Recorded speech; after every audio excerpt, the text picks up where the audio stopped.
নিলয় আলমগীর অভিনয় বড়লোকের গরিব জামাই। চলুন নাটকটি দেখে আসি, অনেক সুন্দর মজা হবে।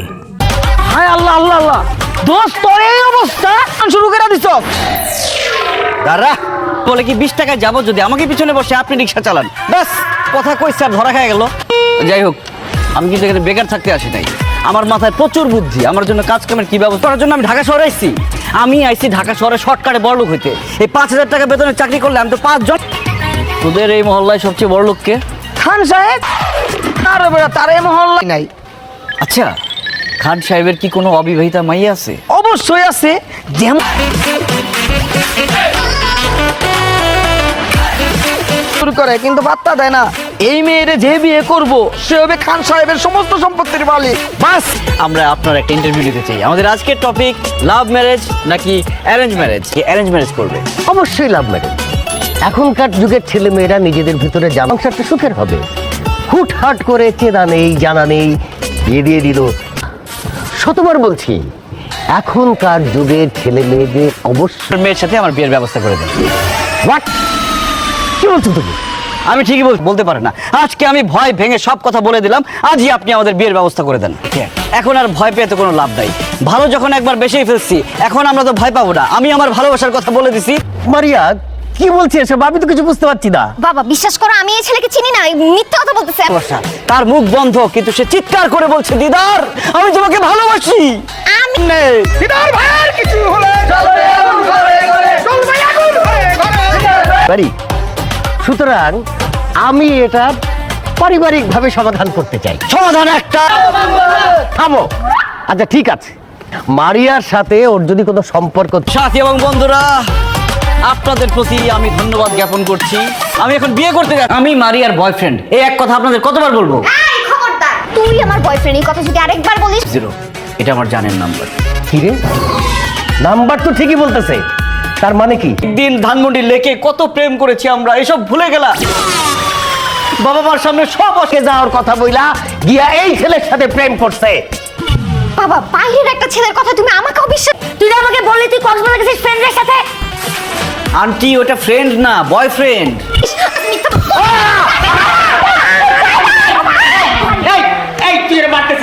প্রেম করি না। আচ্ছা, ও যদি আমার বয়ফ্রেন্ড হয়ে থাকে, আমার ফোনে নিশ্চয়ই অনেক ছবি থাকবে, তাই না? আন্টি আপনি দেখেন।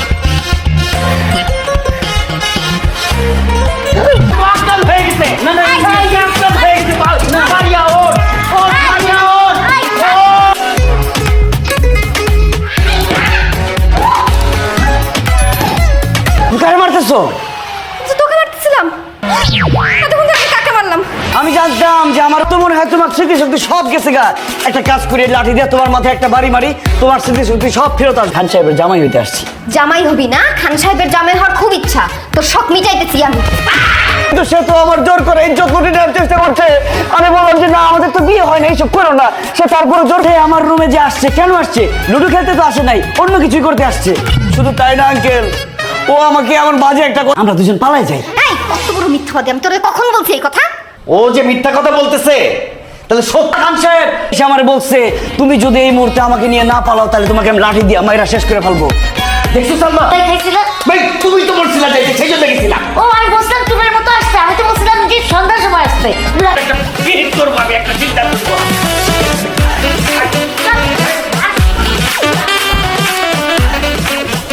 খান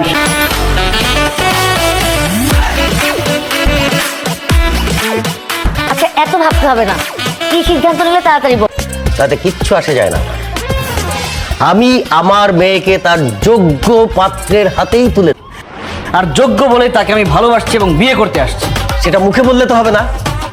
তুমি যে আমার মেয়ের পূরণ করতে পারো, তাহলেই একমাত্র আমি মারিয়াকে তোমার সাথে বিয়ে দেওয়ার কথা ভাব। আপনার জন্য আমি 3টা শর্ত না, আমি 3000 শর্ত পূরণ করতে পারি।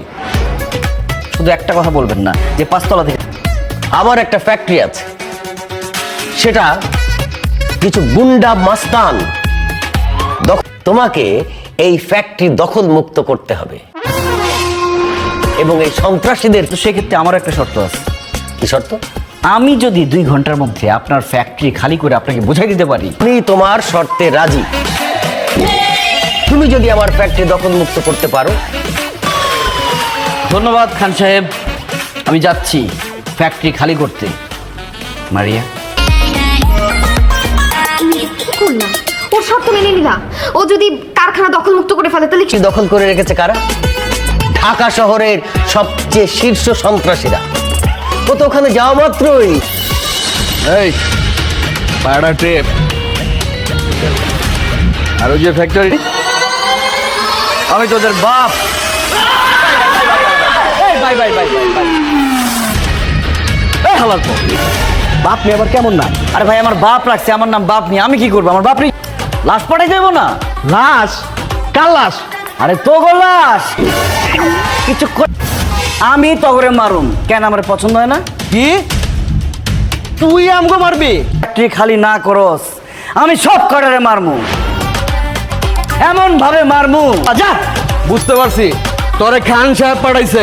এ বেটা, এই বিড়াল দিয়ে কি কখনো বাঘ শিকার হয়? তো এই যে ফ্যাক্টরি, এই ফ্যাক্টরি আমি ছাড়ুম না। এই কারাস্কা হারারে পিটা! ঢাকা শহরের শীর্ষ সন্ত্রাসী, আর তুই হচ্ছিস একজন সাধারণ মানুষ। আমার সাথে আছে চারজন। মারমু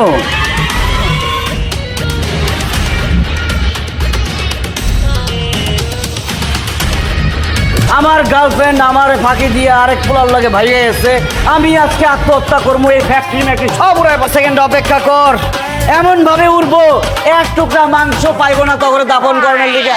3, 2, 1, 5, 6। ও মাই গড। নাটকটি ভালো লাগলে একটি লাইক আর কমেন্ট করবেন, আর চ্যানেলে যারা নতুন হয়ে আছেন তারা চ্যানেলটিকে সাবস্ক্রাইব করে আমাদের পাশে থাকবেন। ধন্যবাদ। কি বলছো তুমি দিদার? তুমি সন্ত্রাসীদেরকে তাড়িয়ে দিয়ে ফ্যাক্টরি দখল করে ফেলেছো?